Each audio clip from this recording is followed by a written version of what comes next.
1/8/2024 supreme ಕೋರ್ಟ್ನವರು ಒಂದು judgement ಕೊಡ್ತಾರೆ.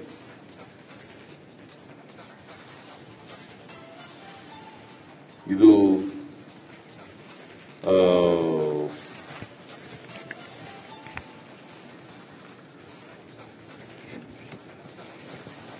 Punjab and others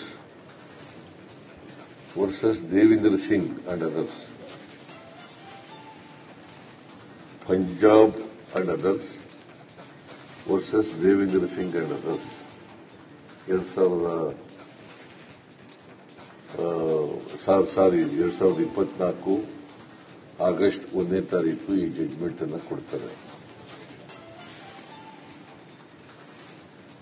ಸಂವಿಧಾನದಲ್ಲಿ ಒಳ ಮೀಸಲಾತಿ ಮಾಡಲಿಕ್ಕೆ ಅವಕಾಶ ಇದೆ ಅಂತೇಳಿ ಆಯಾ ರಾಜ್ಯಗಳಿಗೆ ಅಧಿಕಾರ ಕೊಡ್ತಾರೆ.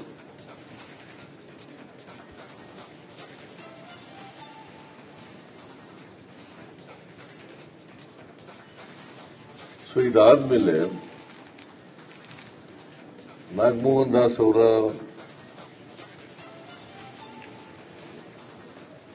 ಅಧ್ಯಕ್ಷತೆಯಲ್ಲಿ ಆಯೋಗವನ್ನು ರಚನೆ ಮಾಡಿದ್ದು.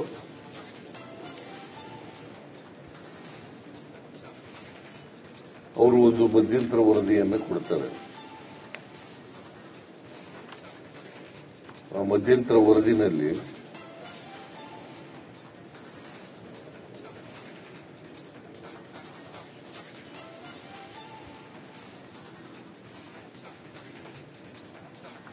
ಎಂಪಿರಿಕಲ್ ಡಾಟಾ ಇರಲೇಬೇಕು ಅಂತಕ್ಕಂಥ ಮಾತುಗಳನ್ನು ಹೇಳ್ತಾರೆ. ಯಾಕಂತಂದ್ರೆ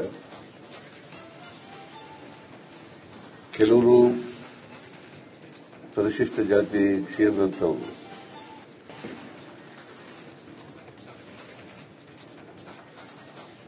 ಆದಿ ದ್ರಾವಿಡ, ಆದಿ ಕರ್ನಾಟಕ ಮತ್ತು ಆದಿ ಆಂಧ್ರ ಅಂತೇಳಿ ಎಡಗೈನವರು ಬರ್ಕೊಂಡಿರ್ತಾರೆ, ಬಲಗೈನವರು ಬರ್ಕೊಂಡಿರ್ತಾರೆ. ಎಡಗೈನವರು ಬರ್ಕೊಂಡಿರ್ತಾರೆ, ಬಲಗೈನವರು ಬರ್ಕೊಂಡಿರ್ತಾರೆ. ಆಮೇಲೆ SC ಅಂತ ಬರೆದಿರ್ತಾರೆ.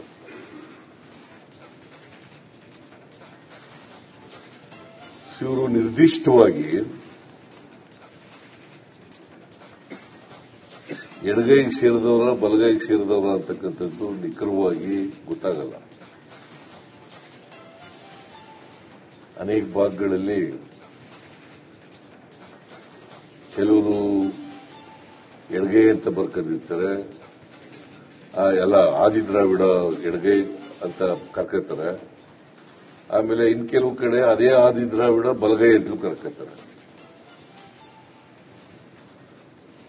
ಆಮೇಲೆ ಹಾಗೇನೆ ಆದಿ ಕರ್ನಾಟಕದವರು ಕೂಡ ಅದೇ ರೀತಿ ಕರ್ಕೊತಾರೆ. ಆದಿ ಕರ್ನಾಟಕದವರು ಕೂಡ ಅದೇ ರೀತಿ ಕರ್ಕೊತಾರೆ. ಆದಿ ದ್ರಾವಿಡರು ಕೂಡ ಹಂಗೆ ಅದೇ ರೀತಿ ಕರ್ತಾರೆ. ಆಮೇಲೆ ಆದಿ ಆಂಧ್ರ ಅವರು ಕೂಡ ಕರ್ಕೊತಾರೆ. ಹಾಗಾಗಿ ನಿಖರವಾಗಿ ಯಾರು ಎಷ್ಟು ಜನಸಂಖ್ಯೆ ಇದ್ದಾರೆ ಅಂತಕ್ಕಂಥದ್ದು 2011ರ ಜನಗಣತಿ ಮೂಲಕ ಗೊತ್ತಾಗಲ್ಲ.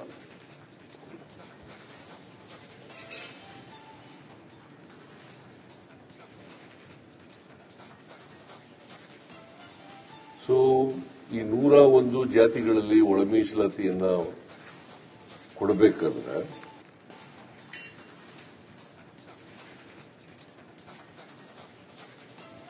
ನಿರ್ದಿಷ್ಟವಾದಂತಹ ಅಂಕಿಅಂಶಗಳು ಬೇಕಾಗ್ತದೆ.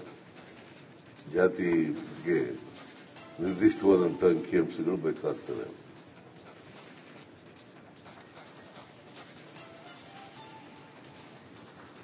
ಅದಕ್ಕೋಸ್ಕರ ನಾಗಮೋಹನ್ ದಾಸ್ ಅವರ ಆಯೋಗದವರು ಎಲ್ಲಾ ಸಿದ್ಧತೆಗಳನ್ನು ಮಾಡಿಕೊಂಡು, ಅಂದ್ರೆ ಸಿದ್ಧತೆಗಳು ಅಂದ್ರೆ ತರಬೇತಿ ಕೊಡ್ತಕ್ಕಂಥದ್ದು, ಗಣತಿದಾರರಿಗೆ ತರಬೇತಿ ಕೊಡ್ತಕ್ಕಂಥದ್ದು, ಮೇಲ್ವಿಚಾರಕರಿಗೆ ತರಬೇತಿ ಕೊಡ್ತಕ್ಕಂಥದ್ದು. ಇವತ್ತಿನಿಂದ 17ರವರೆಗೆ ಇವತ್ತಿನಿಂದ ಪ್ರಾರಂಭ ಆಗಿ 17ರವರೆಗೆ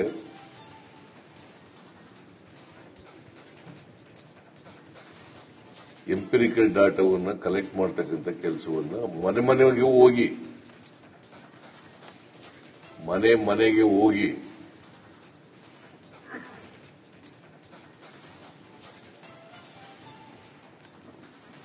ಮಾಡ್ತಕ್ಕಂಥ ಕೆಲಸವನ್ನು ಮಾಡ್ತಾರೆ. ಸುಮಾರು 65,000 ಟೀಚರ್ಗಳು ಜಿಲ್ಲಾಧಿಕಾರಿಗಳು ನೇಮಕ ಮಾಡಿದ್ದಾರೆ.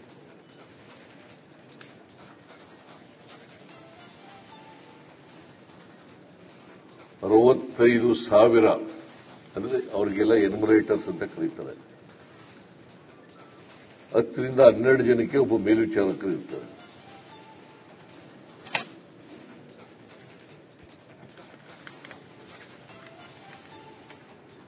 ಹತ್ತರಿಂದ 12 ಜನರಿಗೆ ಒಬ್ಬ ಮೇಲ್ವಿಚಾರಕರು ಇರ್ತಾರೆ. ಇದು ಮನೆಗೆ ಹೋಗಿ ಭೇಟಿ ಕೊಡೋದ್ರ ಜೊತೆಗೆ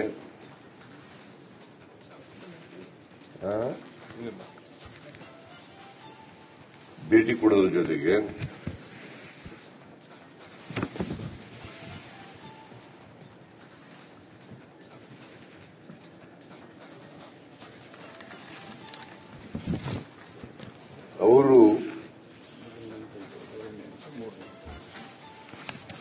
ಮೊದಲನೇ ಹಂತದಲ್ಲಿ 2005 ಅಂದ್ರೆ ಇವತ್ತಿನಿಂದ 5/5/25ರಿಂದ 17/5/25ವರೆಗೆ ಮನೆ ಸಮೀಕ್ಷೆ ಕೈಗೊಳ್ಳಲಾಗುತ್ತದೆ. ಎರಡನೇ ಹಂತದಲ್ಲಿ 19/5/2025ರಿಂದ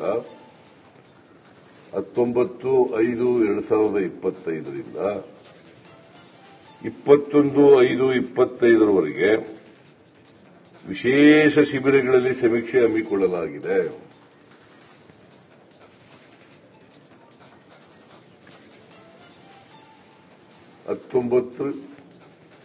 ರಿಂದ 21ರವರೆಗೆ ಈ ತಿಂಗಳು ವಿಶೇಷ ಶಿಬಿರ ಮಾಡ್ತೀವಿ. ಆ ಶಿಬಿರದಲ್ಲಿ ಸಮೀಕ್ಷೆ ಮಾಡ್ತಾರೆ. ಅಲ್ಲೂ ಬಂದು ಹೇಳ್ಬೋದು, ಯಾರು ಒಂದು ವೇಳೆ ಬಿಟ್ಟೋಗಿದ್ರೆ ಅವರು ಬಂದು ಹೇಳ್ಬೋದು. ಆಮೇಲೆ ಮೂರನೇ ಹಂತದಲ್ಲಿ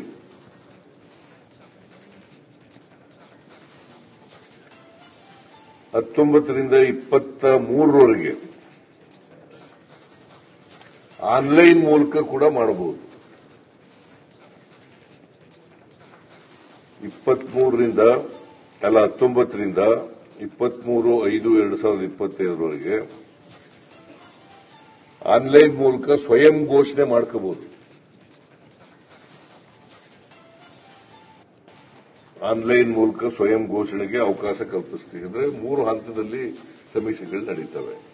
ಒಂದು ಮನೆಗೆ ಹೋಗೋದು, ಎರಡನೇದು ಶಿಬಿರ ಮಾಡೋದು, ಆ ಶಿಬಿರದಲ್ಲಿ ಬಂದು ಹೇಳ್ತಕ್ಕಂಥದ್ದು, ಮೂರನೇದು ಆನ್ಲೈನ್ ಮೂಲಕ ಮಾಡ್ತಕ್ಕಂಥದ್ದು. ಸೊ 5ನೇ ತಾರೀಕಿನಿಂದ 17ನೇ ತಾರೀಕಿನವರೆಗೆ ಮನೆಗೆ ಹೋಗೋದು, 19 ರಿಂದ 21ರವರೆಗೆ ಶಿಬಿರ ಮಾಡೋದು, ಟ್ರೈನಿಂಗ್ ಕ್ಯಾಂಪ್, ಆಮೇಲೆ ಮೂರನೇದು ಆನ್ಲೈನ್ ಮೂಲಕ ಮಾಡತಕ್ಕಂಥದ್ದು. ಅದು 19 ರಿಂದ 23ರವರೆಗೆ.